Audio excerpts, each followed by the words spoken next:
Into every generation, a Buffy tarot deck is born. As many of us eagerly await the upcoming Buffy deck released in March, we await it with some trepidation, with fears it will not meet expectations. That's why I am admittedly setting mine low, but folks, I am still super excited about it. I don't care if I never even end up using it. I've got a Buffy bookcase with space for it to sit upon with my pop vinyls. And by the way, I'm Rumor, and thank you if you're joining me here today. But yes, even if it's just to keep these Funko Pops company on the bookcase and collecting dust, I'm ready for it. Bring it on.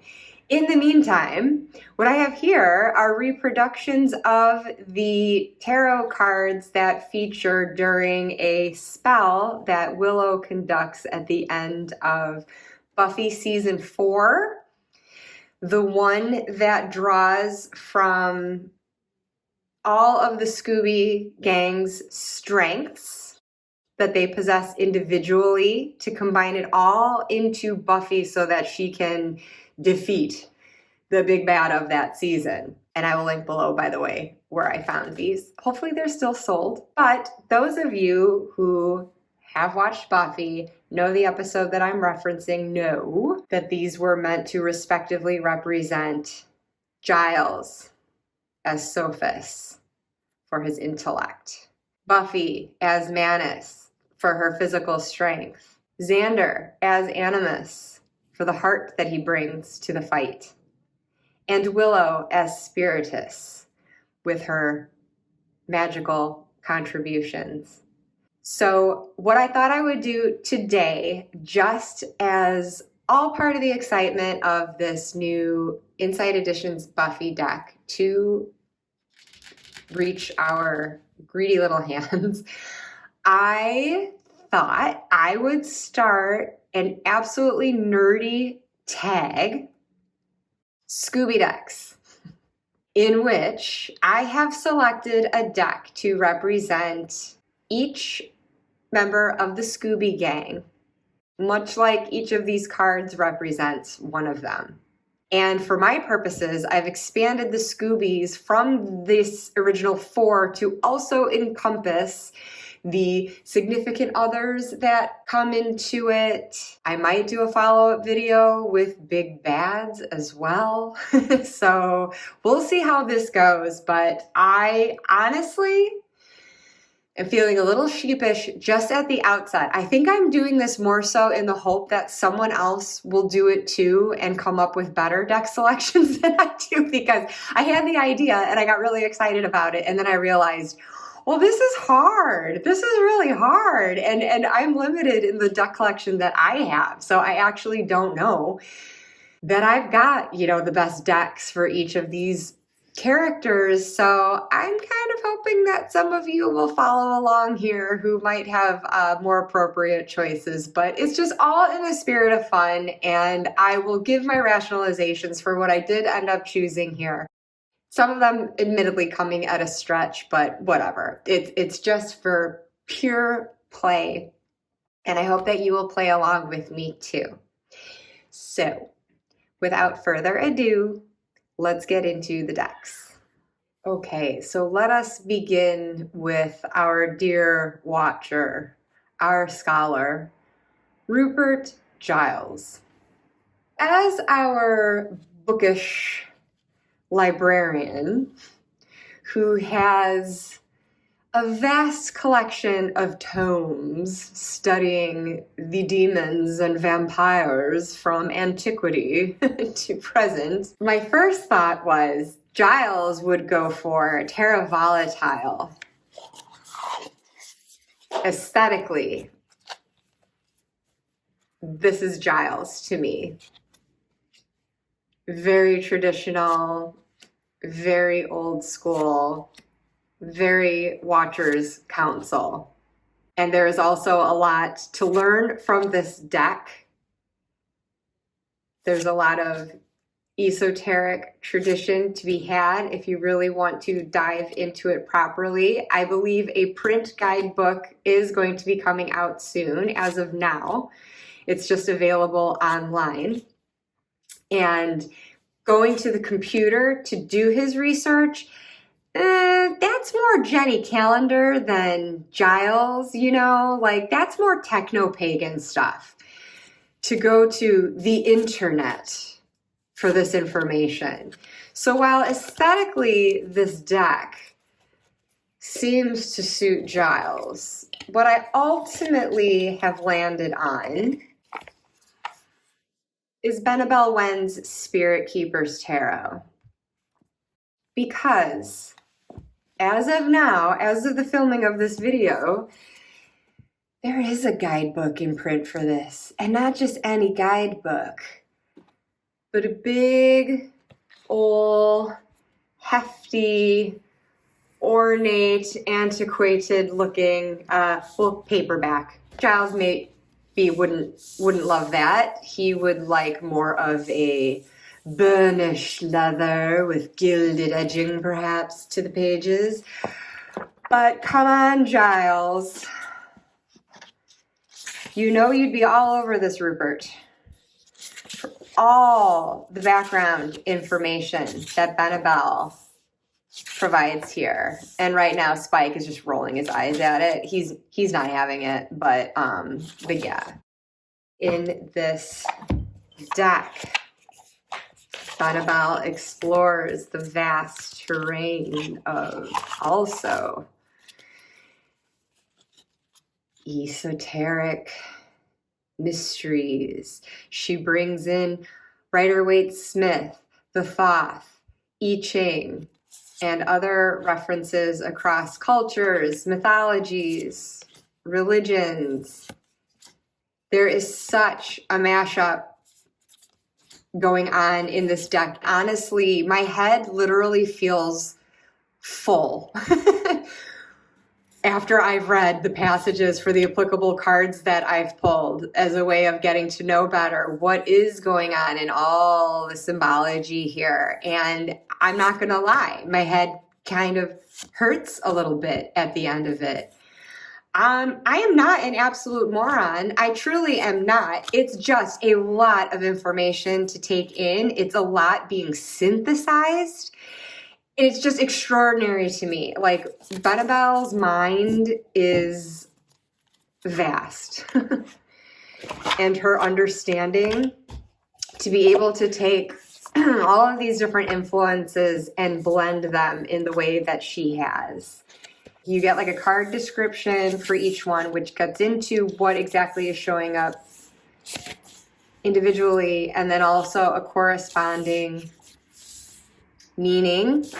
Sometimes she has recitations, prayers, rituals, if you will, that might relate. She gets into all the considerations of what went into what she ultimately features in the card. And I mean, it honestly, it's just every single thing you could see, the pattern, the texture, the color, everything means something in here. And this is something that our respected watcher and high school librarian would just love.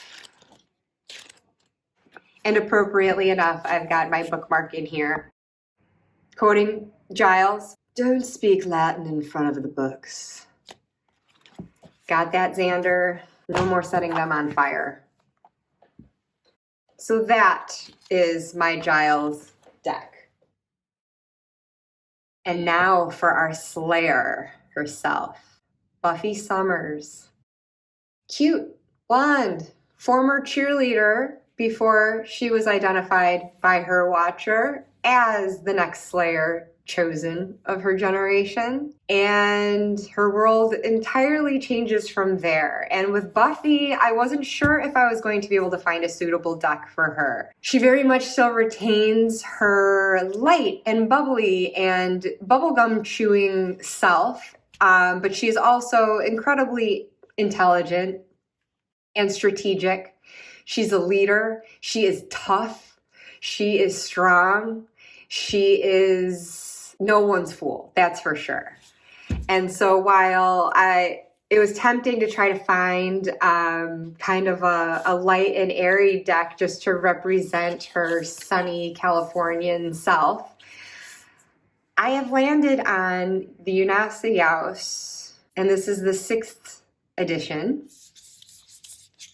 For the sunny side of Buffy, I see that captured here well enough. She's not above putting a flower in her hair. And just that sunnier disposition she can have, that card there says it all to me. But then, so does this. This card makes me think of when she gets in the zone, when Angelus is taunting her and saying all the things that she doesn't have, and then what does she have left? And she catches his sword in her hands and says, me. This just seems like that zone she goes into when she needs to concentrate and really get focused. And this looks like one of the big bads, or one of the lesser bads that might lurk in the distance. But there are a lot of women in this deck that look very empowered. Women with swords, women who look ready to wield them as they need to. Women in their own power. And, you know, sometimes Buffy can have those moments too. She doesn't know what to do. She's the lone slayer. She's got a lot of weight on her shoulders, and she does have help from her Scooby gang, but there are a lot of things that ultimately fall onto her. So it's not all easy being a slayer. This kind of makes me think of when Willow did do that spell with these cards, and Buffy opens her eyes and they're yellow, and she's channeling mystic ancient slayer vibes. But like, look at this, you know, this looks like one of the potentials gearing up for war.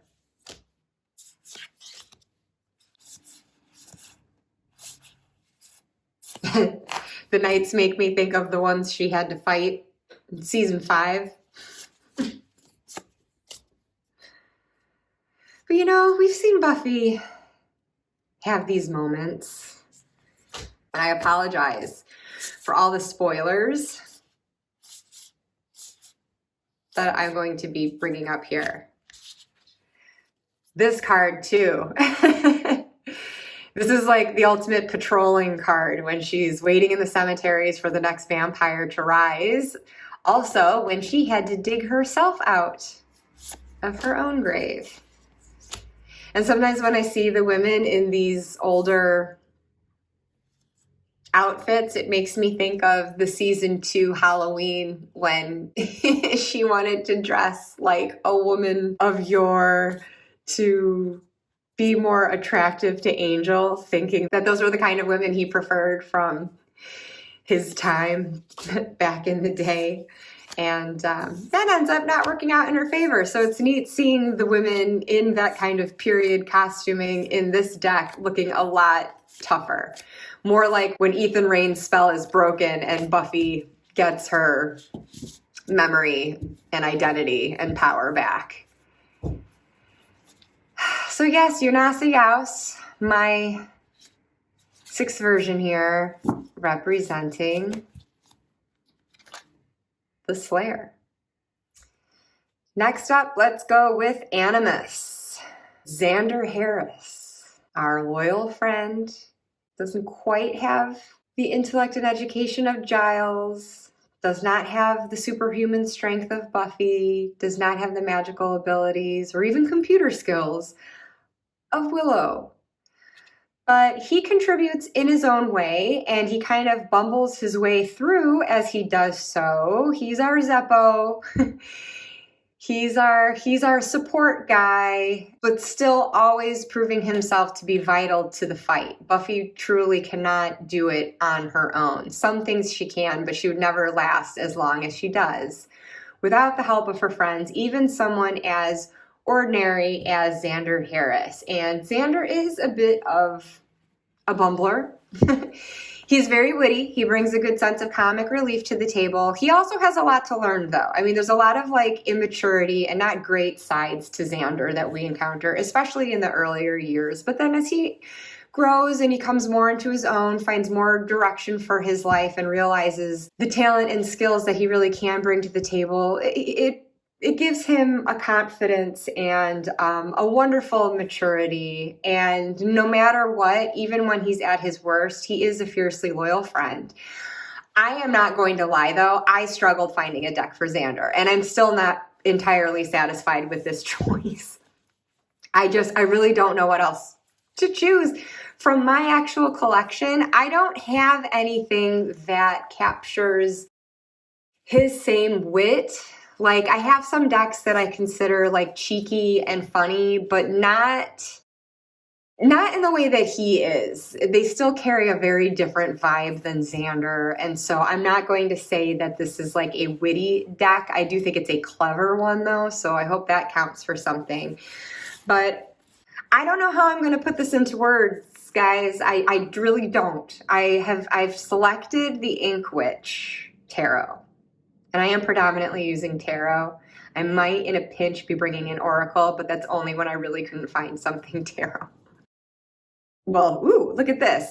So Xander, I don't know that Xander would be the selfie guy, but I will say this, that if there were smartphones back in the late 90s while he was attending Sunnydale High School, you know that at least for the brief time that he was on the swim team, I think he would have been taking a selfie then.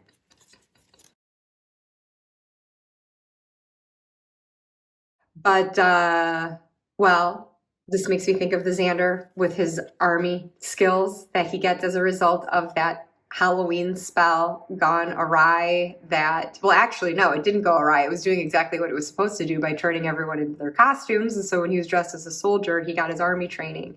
But I mean, that's not why I picked this deck. I saw the guns. It made me think of that. But, we kind of see Xander's growth as this, like, almost like apprentice. He's not fully formed when we first meet him. And there's something in the vibe of this deck that feels not fully formed either. And it's no critique of the artwork whatsoever. I'm not meaning to describe the art of this deck as like sloppy or disheveled, but there is like a looseness to it. I don't know. It just feels kind of like there's kind of a bit of a more erratic energy going on in here. And there are features actually where, like,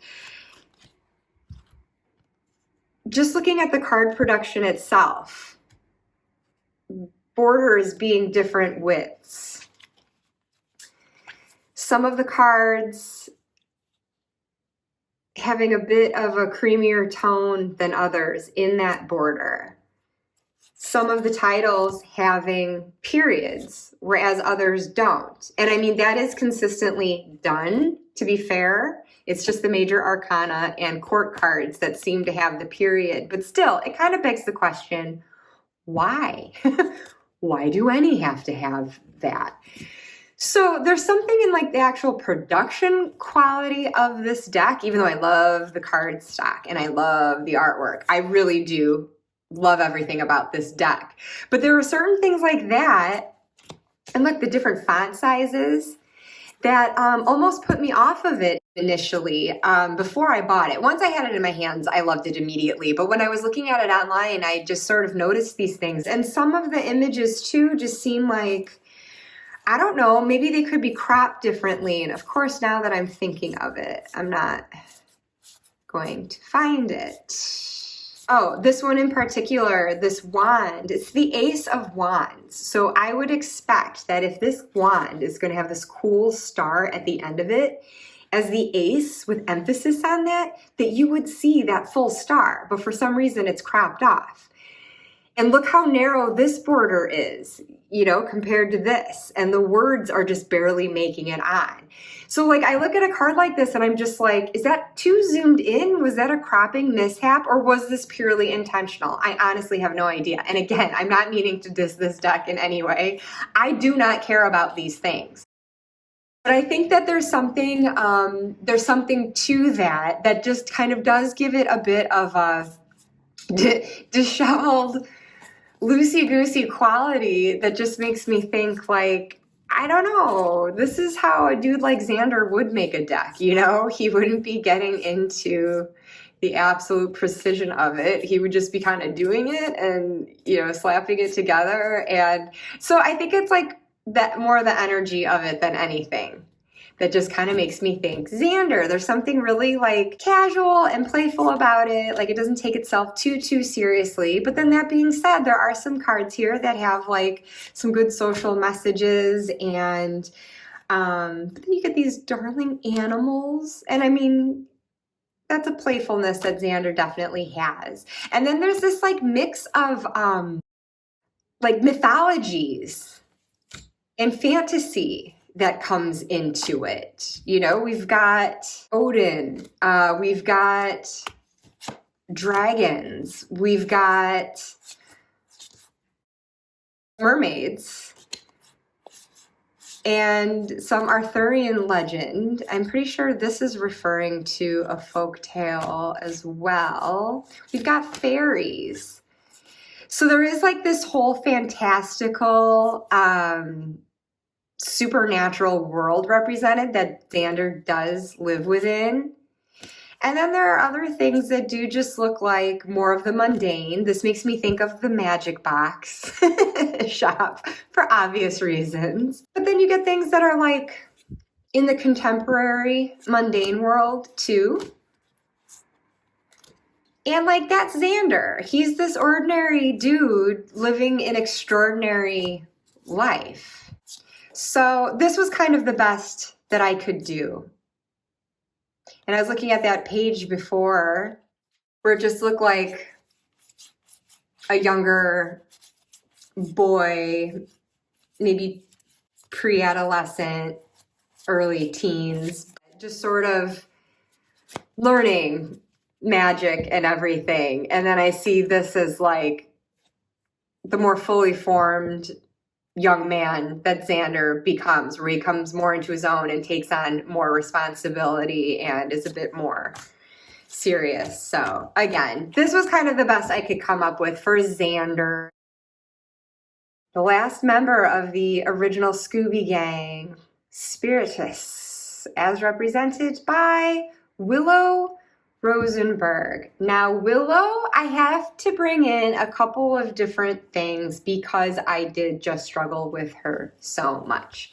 And again, these characters grow so much, and I didn't want to pick multiple decks for all of them. But with Willow, I thought of this deck, the Playful Heart Tarot, for high school Willow. Especially season 1, season 2 Willow.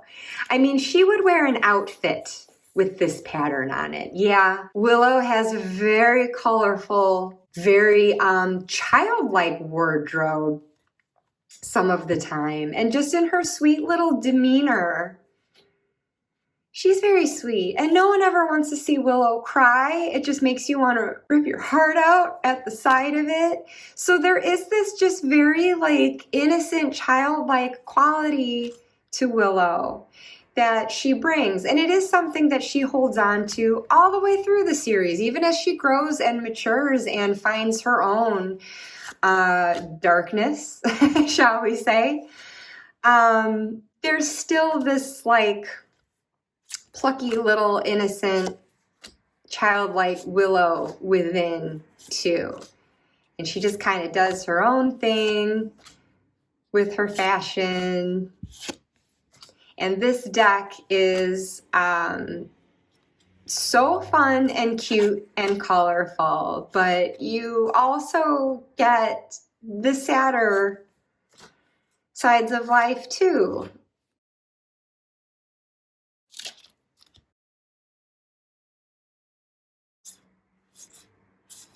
So Willow's got that wounded inner child too.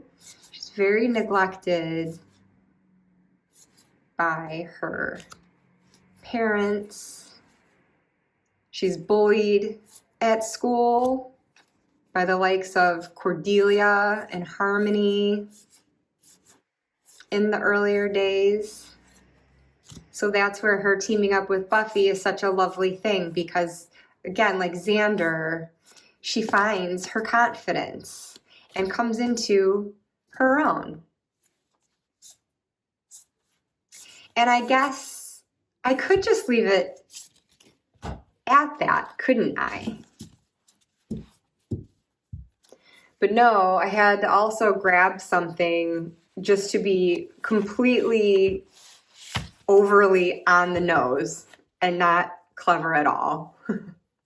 But I think just to capture a bit of Willow, the woman that she grows into.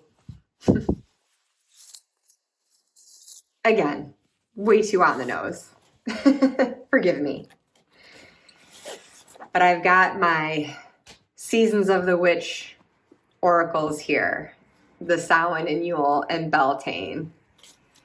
And I grab these just to reflect the more mature woman and witch that Willow becomes. All the ritual, all the extraordinary magic that she uses to help her friends, to save them in some cases. And yes, sometimes harm them, whether intentionally or not. But this is a space that Willow very much inhabits as she gets into her university years. She discovers her powers earlier than that, but then just really embodies it.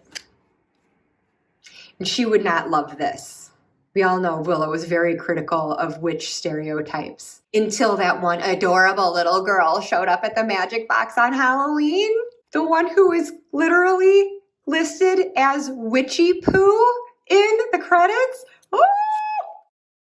But yeah, so I just wanted to throw something in to give credit to the wise witch that Willow also is.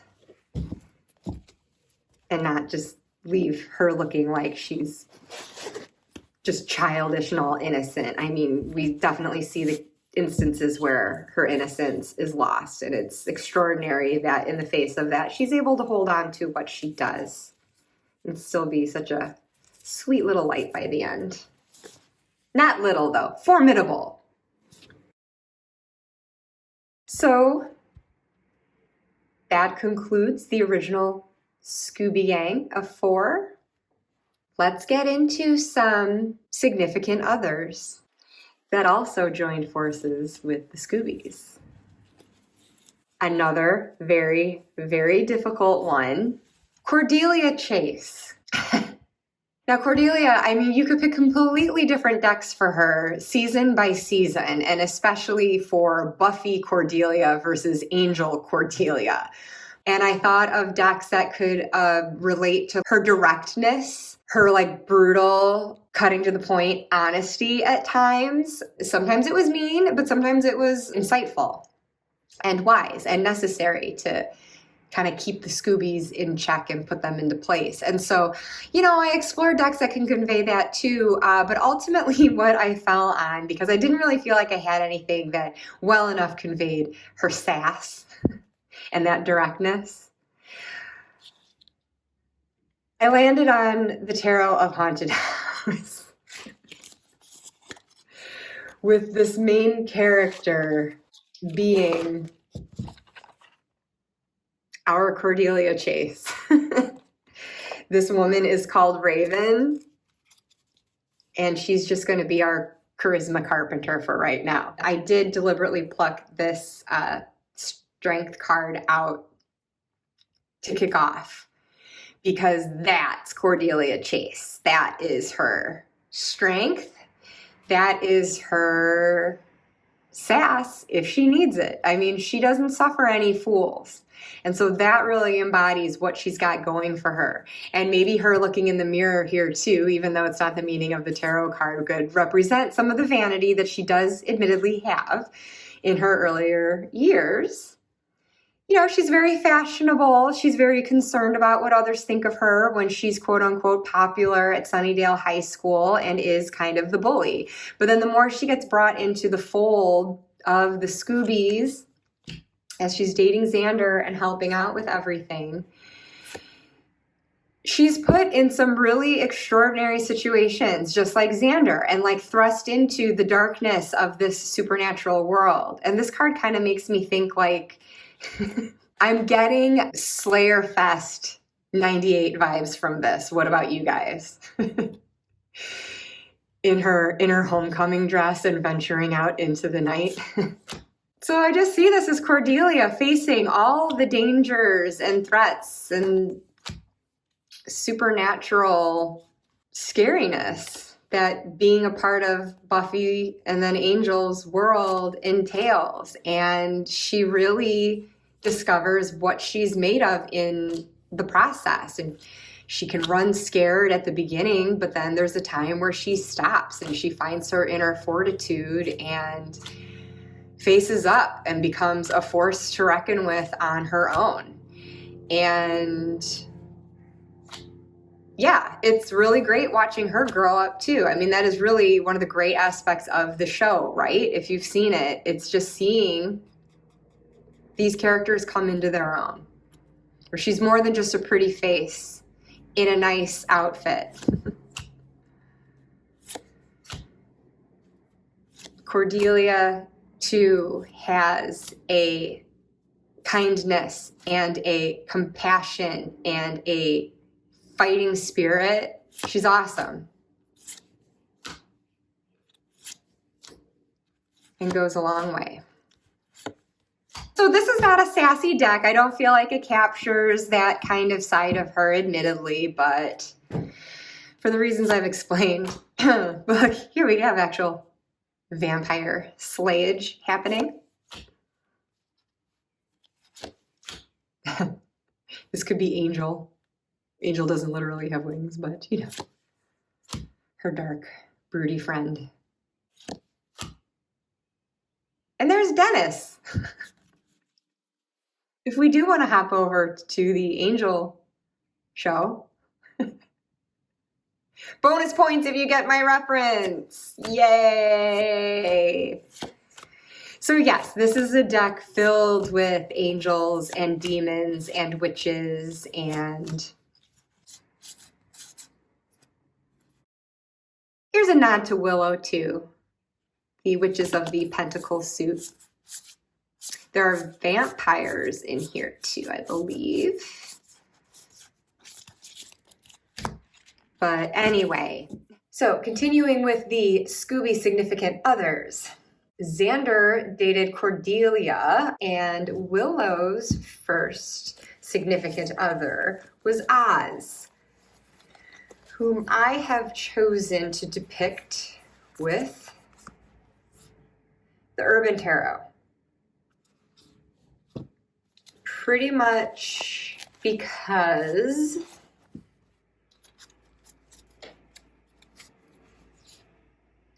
rock and roll. Now Oz has more of a chill West Coast vibe, arguably, and the Urban Tarot is set in New York City, but I don't know, just the urban vibe of it seemed to suit Oz. Cool dude. New York can be very intense, and generally Oz doesn't have that intensity, except of course when he's a werewolf. So some of that darker edge is captured in this deck as well. Not a supernatural deck. We do not have literal werewolves, but we do see some of the best and worst sides of humanity in here, which of course the werewolf within Oz could be a metaphor for, but I'm not gonna lie, I really don't have many reasons beyond that. Other than just not having another deck that really captured Oz to me. But you know, I just thought of his like spiky hair and his dingoes ate my baby performances at the Bronze. You know, he was just cool. Xander only wishes, you know? And then when I thought of this rock star, oh, we've got a vampire down. A vampire is down. Okay, I think he's okay. But yeah, thought of this rock star too, and there you go. I will not belabor it because it's kind of a half-ass choice. But then, after Oz does break our dear Willow's heart, makes her cry those tears we never want to see her cry, enter Tara. For Tara, I have chosen the gentle Tara. Now, when we first meet Tara, she is incredibly shy, lacks a lot of self-confidence, and her relationship with Willow really brings her out of that shell and into her power. And this deck is what Tara feels like to me. She is gentle, a very gentle soul, and there's something so like Earth Mama about her, which is what this deck feels like to me. Tara is such a nurturer. She was able to demonstrate what a wonderful mother she could have made in raising Dawn. I mean, not raising Dawn, but, you know, after Tara and Willow have to step in and look after Dawn, Tara really rises to that challenge. And again, just such a warm, nurturing figure, very calm in a crisis.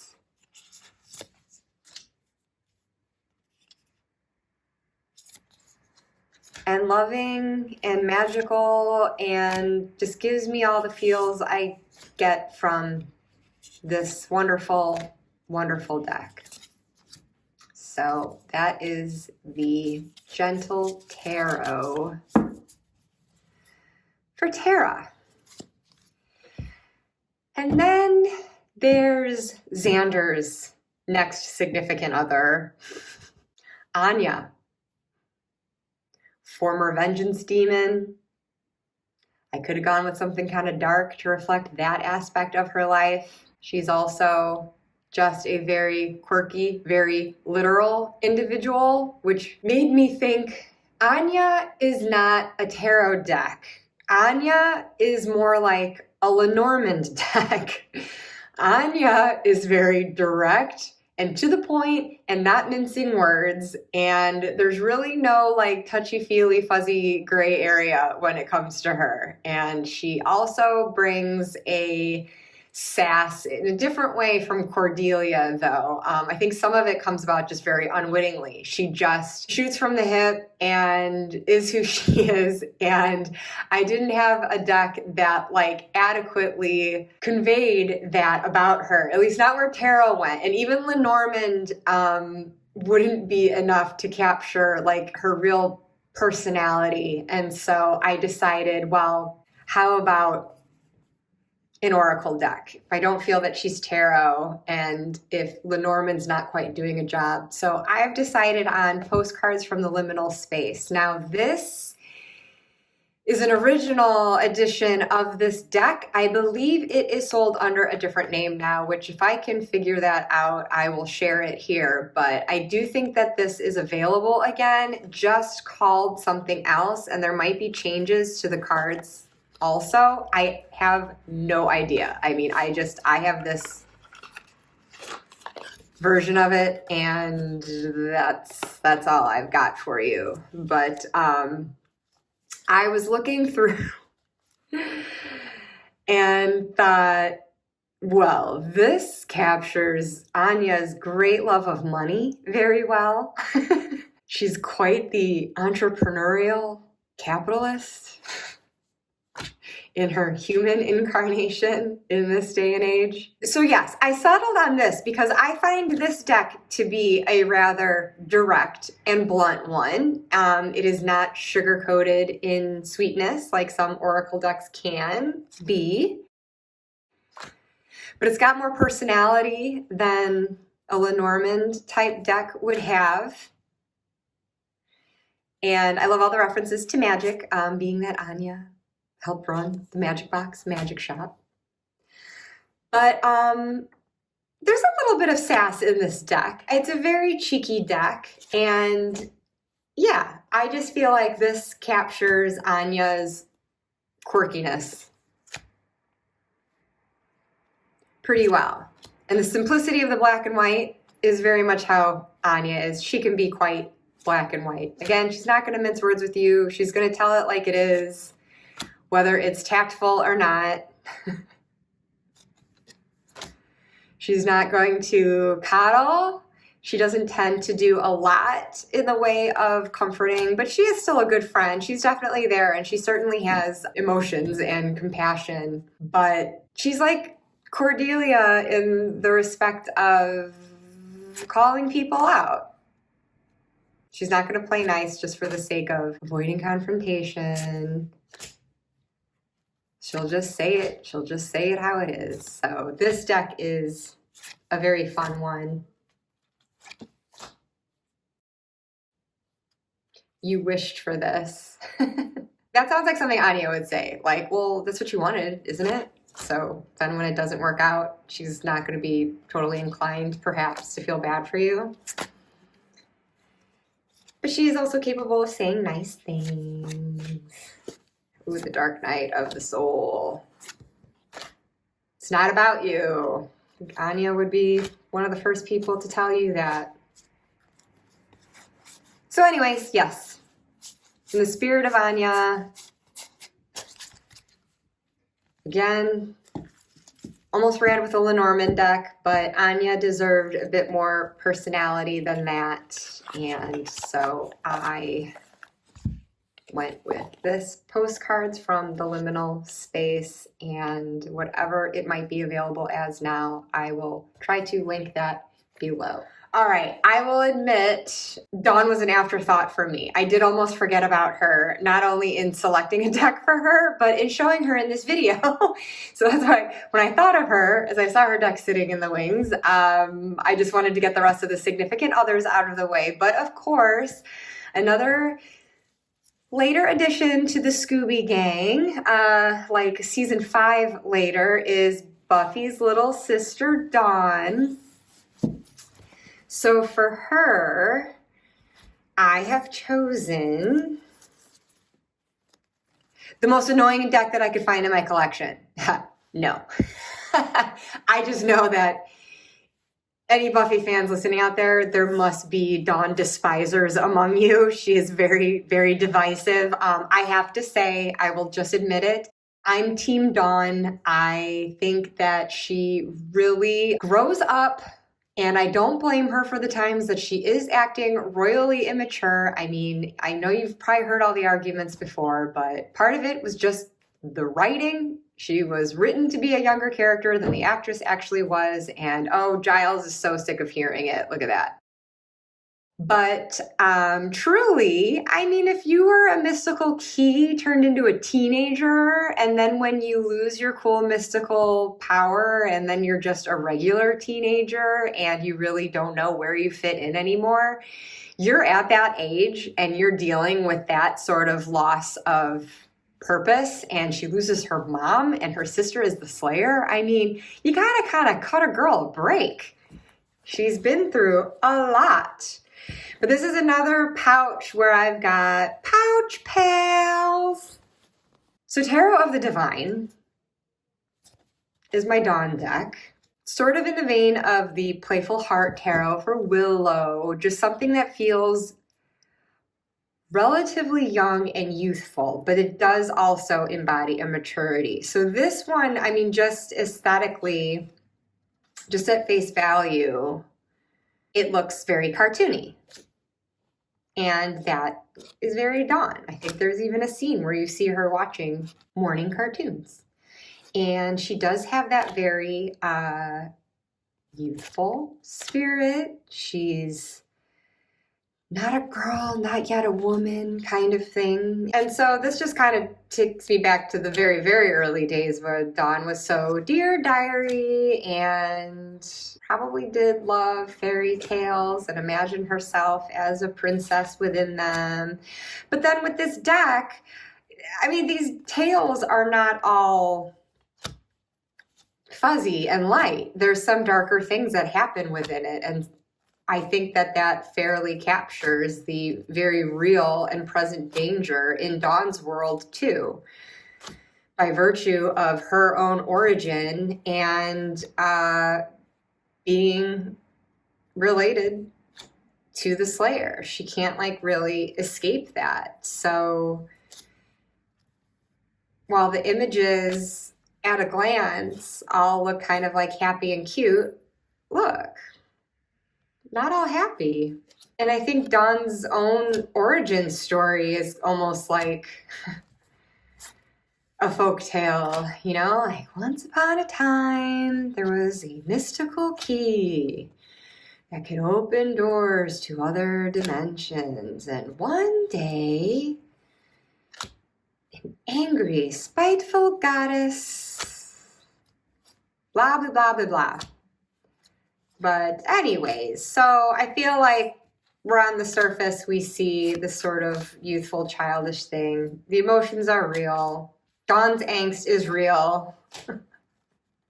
Whether you want to hear her shrill scream to get out, get out, get out of her room for the millionth time or not. She's been through it. Because there's a sharper edge to her life, and you see her grow through that. You see her mature through that, and I freaking love her by season 7 when there's one moment where it seems like she's about to throw one of her teenage fits, and she just like collects herself for a second and goes, I'm over it, and then gets back to the business at hand. And it's just awesome. As Xander told her in his beautiful, beautiful monologue when she found out that she was not a potential Slayer, that she is extraordinary. And it's the people like her and Xander, what they do is extraordinary. All their research at the magic box, going through all the lore of the vampires and other demons, and also just getting out there in the fight. It's my priority. Yeah, I was thinking of this card. Like, you know, Dawn's got this kind of fierceness in her.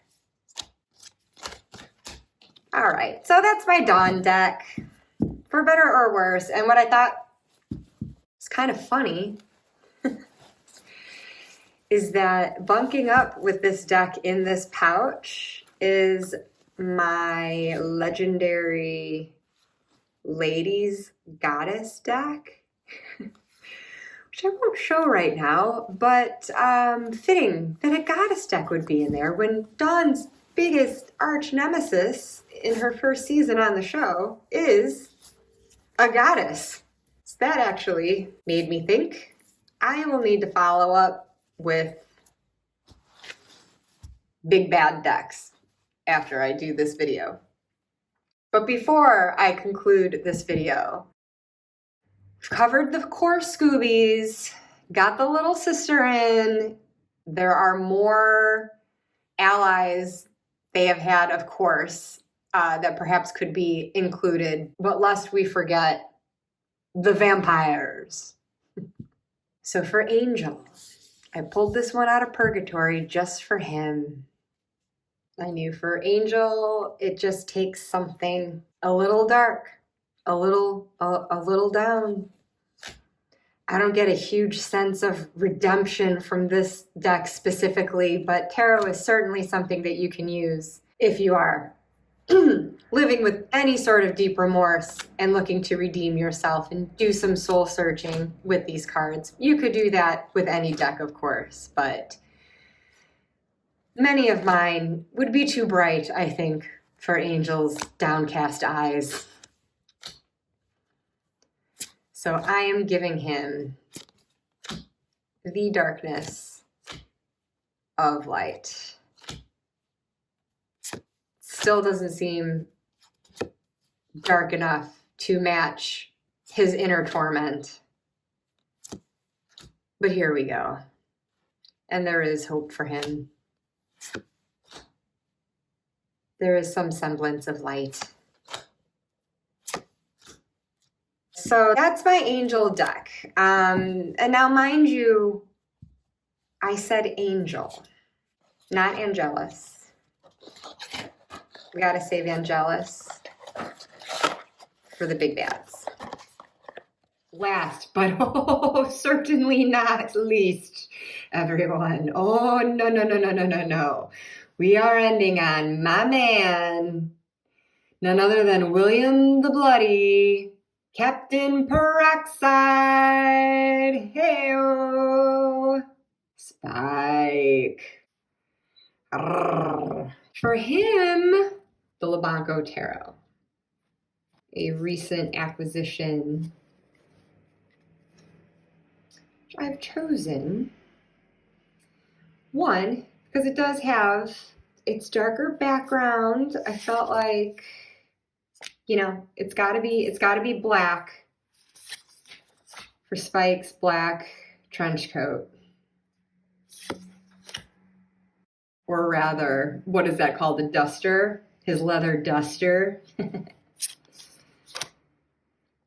then also with this deck, I just think it's cool. And I think it's got edge. And I think it's got quite the lusty, erotic images sometimes. Spike is dark and lusty. And from what I can surmise, yes, probably quite erotic. The way he tells Buffy they've done things that he can't even spell. Leave that to your imagination. So, yeah, I haven't worked with this deck a lot at the time that I'm filming this, but I just feel like it's probably the only one that I own that feels cool enough for Spike. And like, if it could, it would smoke a cigarette. Especially post-coitally, after some of the hot things that are going on in a couple of these cards. But not all of them, as you can see. It's got kind of a dark fairy tale fantasy feeling to it. And I wish I could go deeper for Spike's and the deck's sake. I honestly just haven't thought about it very much. There's more substantial parallels that I could draw between them. But maybe as I get to know this deck better, I'll feel more justified in this decision, or less. Time will tell, but I guess another thing about it is that at least what my expectation for this deck is that it's going to be a real direct one too, because Spike has that quality, he shares that with Cordelia and Anya, where they're just going to kind of say it, and he's very perceptive.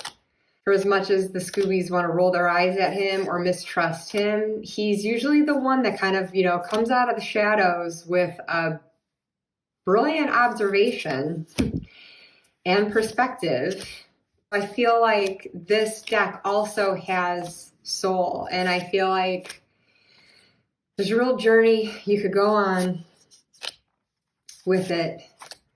And there is heart. I did an interview with it right off the bat, and I was actually quite struck. As much as I thought that this would be like the deck that would be really like confronting and maybe not sassy, but like I don't know, maybe not kind in its delivery. I actually found it to be surprisingly, I don't want to say gentle.